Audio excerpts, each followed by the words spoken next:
key, keep it softly spoken, with no strings tying you to me. I'm happy in your company with no emotion, 'cause my love deserves to be free. I never wanna look at a house in the garden, I never wanna lock you down. I know you're not mine, it's just my turn, but we can still have fun for now.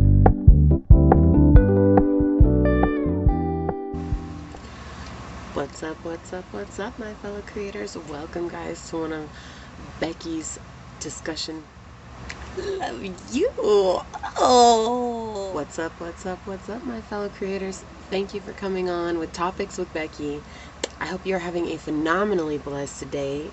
And I just want to thank you so very much for offering me your time. Please like this video, share this video, subscribe to my channel, set that notification bell so you always know when the next video does go live.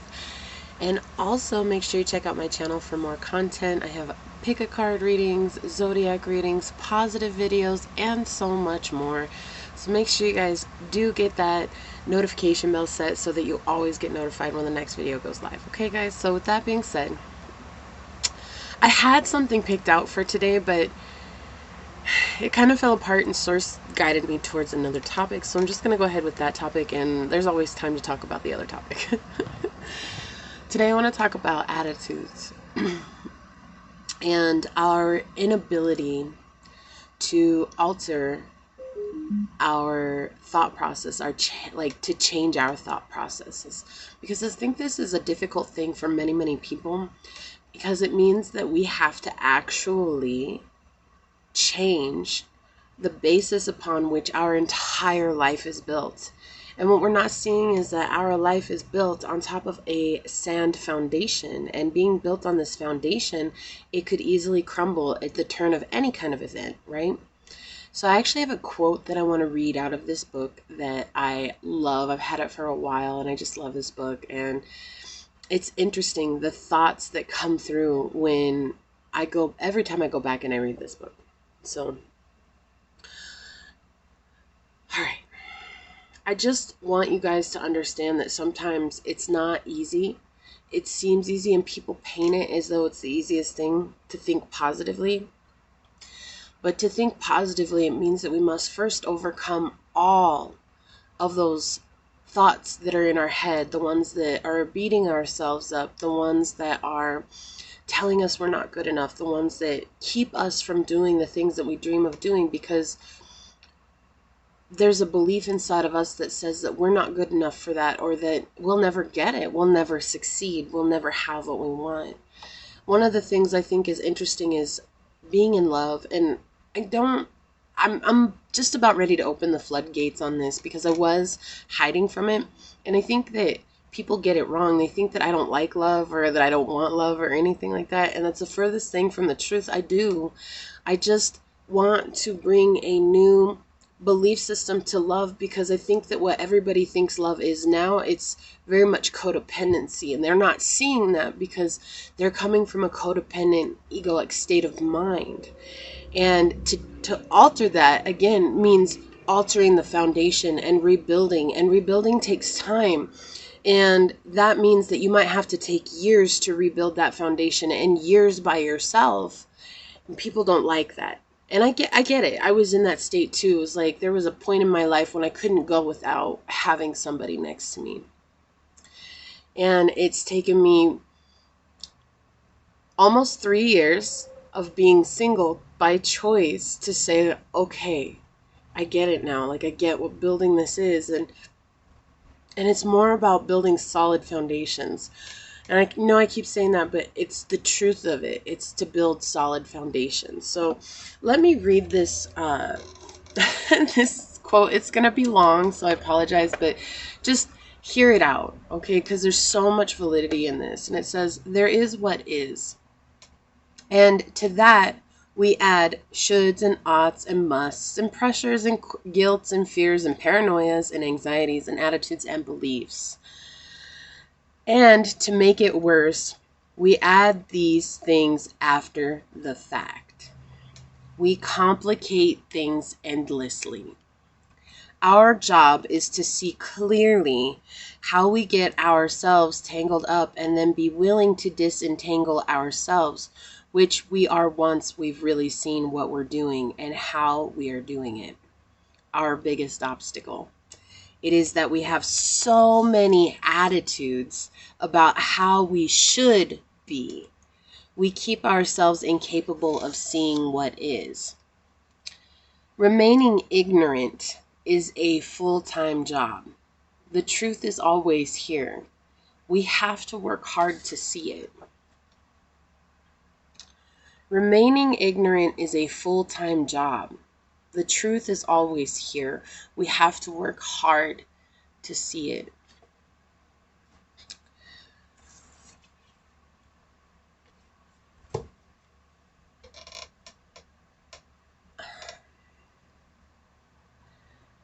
This is love. This is love. This is what everybody thinks love should be worked for. It should be something that you have to strive for. It should be something that you have to struggle for.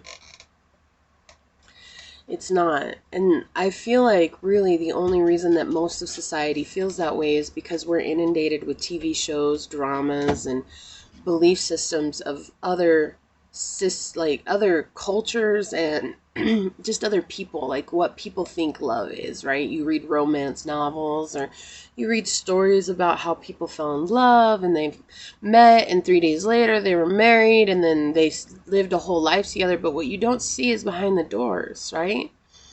Are they only portraying that they're happy because it's an image, an attitude that they have gathered from this because they want to appear a certain way to the world around them?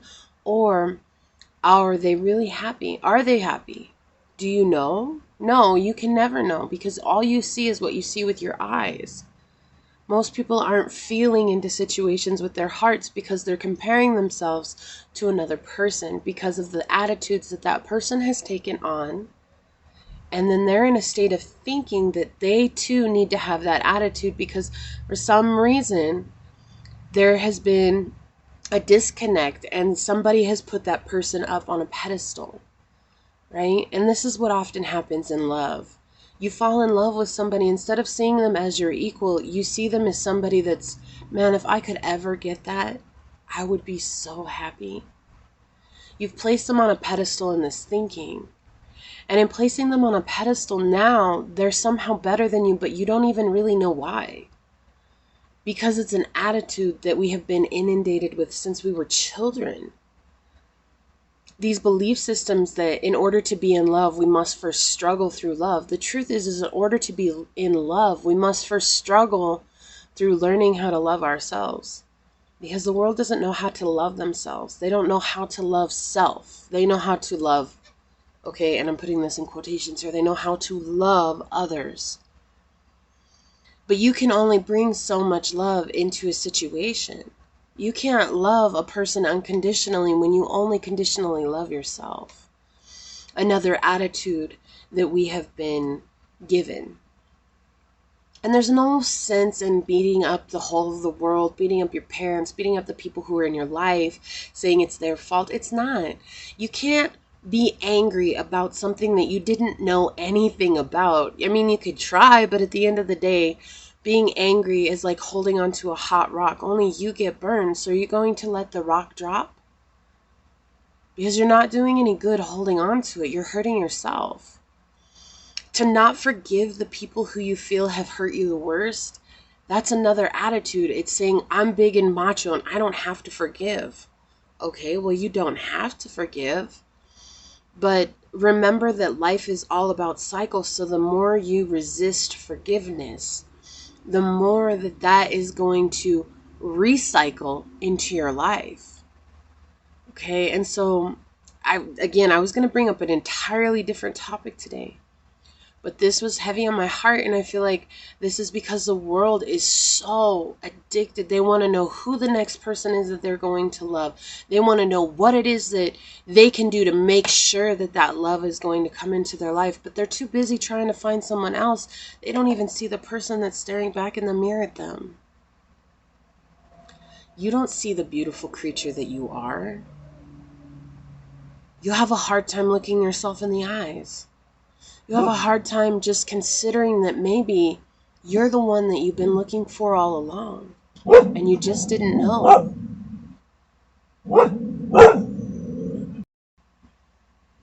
When I first learned how to say, I love me, I looked at myself in the mirror and I started screaming it at myself. Not viciously, but because it was like that was all I could do. I had to be direct with myself. And truth be told, when I did this, I cried. I cried my eyes out because I realized I had never said that to myself in my whole life. I'd spent so much time judging who I was, judging the person that I was, judging the way I looked, judging the way that I acted, judging the way that I came at things. I never honored the fact that I was different than everybody else, and that is the blessing. I never honored that because all of society tries to make us fit into a box. Yep. In order to get respect, you have to make $100,000 a year. You have to have a big rubber band. You have to have all kinds of material things. And I was talking to my neighbor the other day, and they left a career. They left a career so they could live in an RV. Sold a home.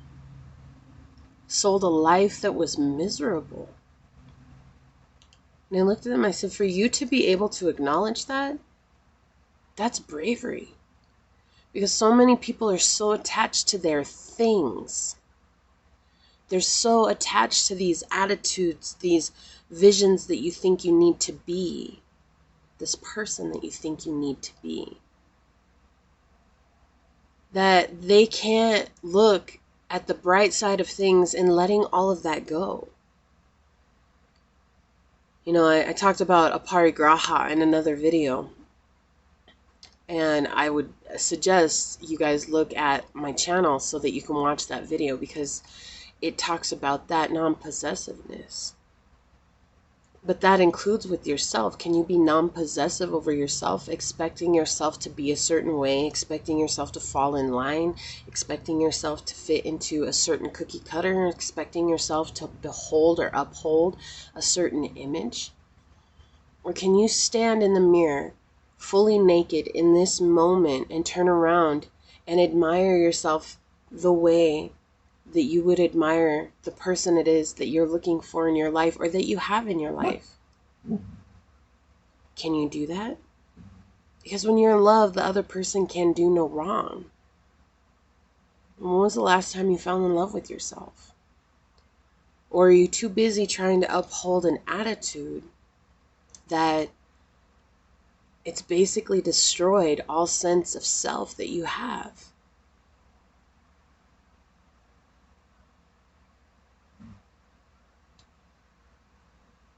I love you guys. I bring up these topics because it's not very often talked about. And they talk about the law of attraction. They talk about how to attract the desired things, material things that you want. But at the end of the day, if you have material items, are you truly happy? Happiness is cultivated from within. And in order to cultivate happiness within your own life, you must first observe how you approach life.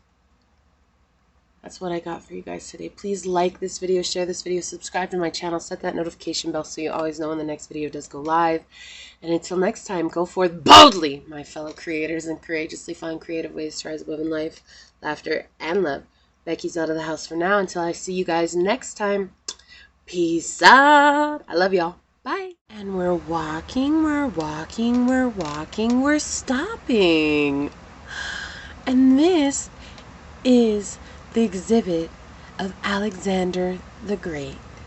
Was he that great? No, he was good, but he wasn't Alexander the Great.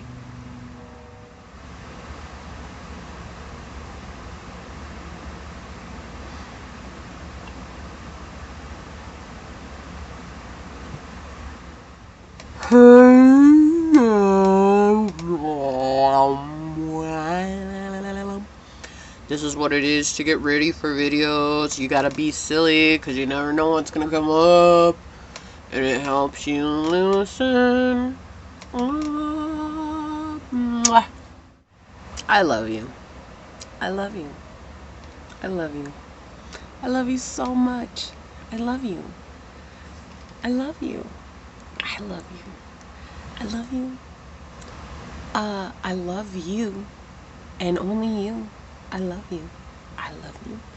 I love you. I love you. I love you. I love you. Mwah.